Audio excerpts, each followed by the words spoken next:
Demonetization, short-term pain for long-term gain, said the government.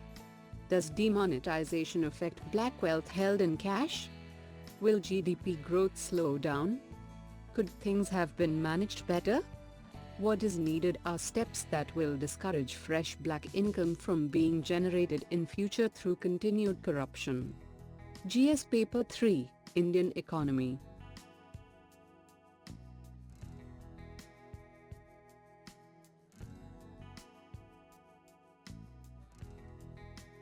What is the context about? Eliminating 86% of the value of the currency with the public was bound to be a shock. Many citizens on TV have said they are willing to endure short-term pain for nation's gain. The long-term objective must be to cleanse the system of corruption, tax evasion and the generation of black income. But the demonetization only targets that part of existing black wealth which is held in cash. It does not affect the continuous flow of black income and the corruption, tax evasion which generates it, which in many ways is the core of the corruption problem. Does demonetization affect black wealth held in cash? Much of the public enthusiasm about demonetization comes from the expectation that those with hoards of cash will not be able to exchange it in the banks for new notes, and will therefore lose their ill-gotten money.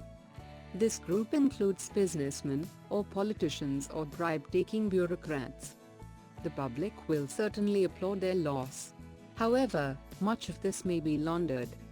Since the notes will be valueless after the 30th of December, holders of undeclarable cash will be willing to offer 30 to 40% commission, or even more as the deadline approaches to offload the cash. Intermediaries will organize large numbers of individuals who can take smaller explainable amounts of cash to the banks for deposit.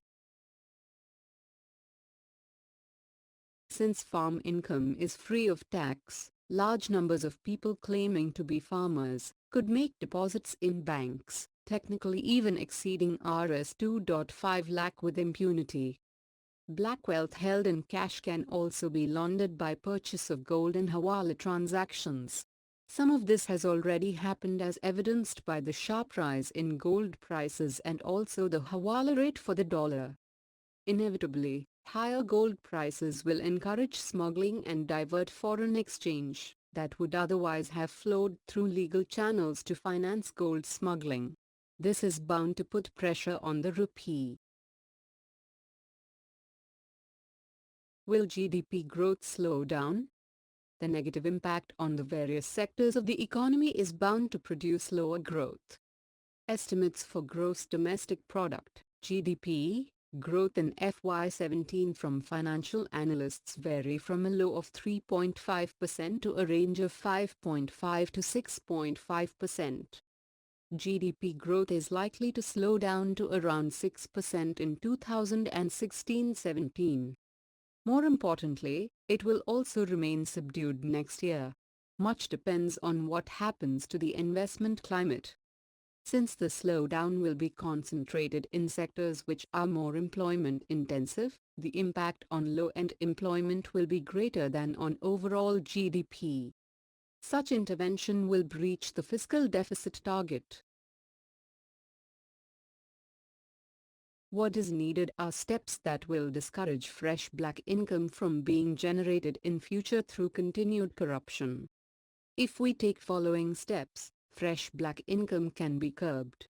Reducing discretion related to land and land use in both the central and state governments and increasing transparency and accountability, especially where the financial amounts involved are large.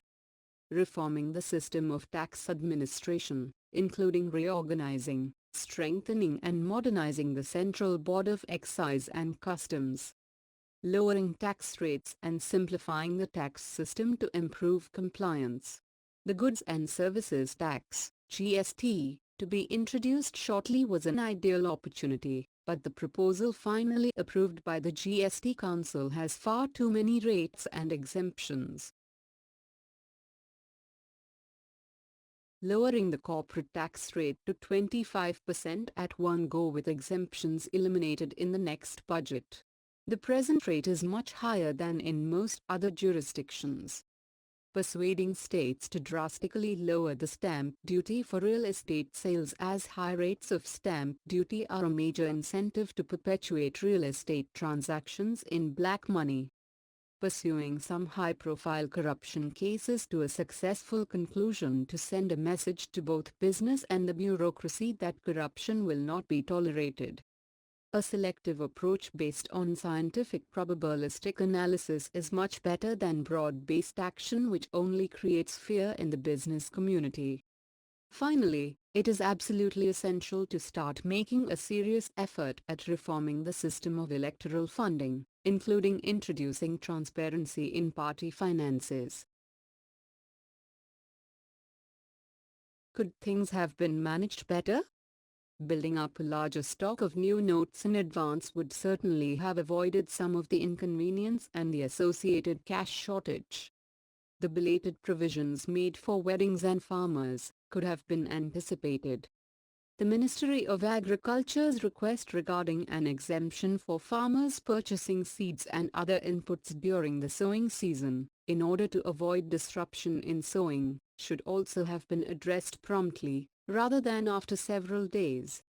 If enough currency does not exist at present to supply cooperative banks, they should be allowed to accept the old notes and supply new currency later.